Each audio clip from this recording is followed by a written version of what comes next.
দেব ইনশাআল্লাহ। এই এলাকায় গত 17 বছর কোনো উন্নয়ন হয়নি।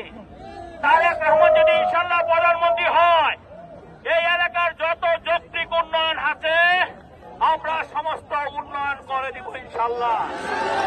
এই এলাকায় কোনো চাঁদাবাজি থাকবে না, কোনো সন্ত্রাস থাকবে না, কোনো দখলকারী থাকবে না, কোনো আমানতের খেয়ানতকারী থাকবে না, কোনো দুর্নীতিবাজের আশ্রয় এই এলাকায় হবে না।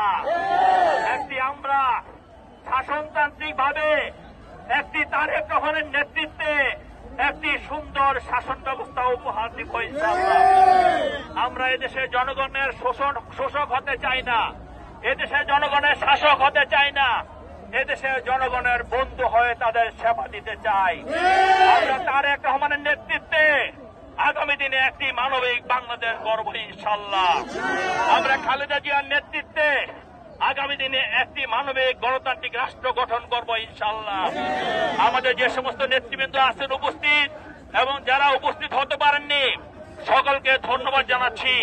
আগামী দিনে তারেক রহমান বাংলাদেশ বিনির্মাণের জন্য, গণতন্ত্রকে প্রতিষ্ঠিত করার জন্য, একটি মানবিক রাষ্ট্র গঠন করার জন্য যখন যে কর্মসূচি দিবে আমরা ঐক্যবদ্ধ পালন করে একটি সুন্দর, সুস্থ এবং একটি মানবিক বাংলাদেশ গড়ার তত্ত্ব রেখে আজকের মতো বিদায় নিচ্ছি। আল্লাহ হাফেজ।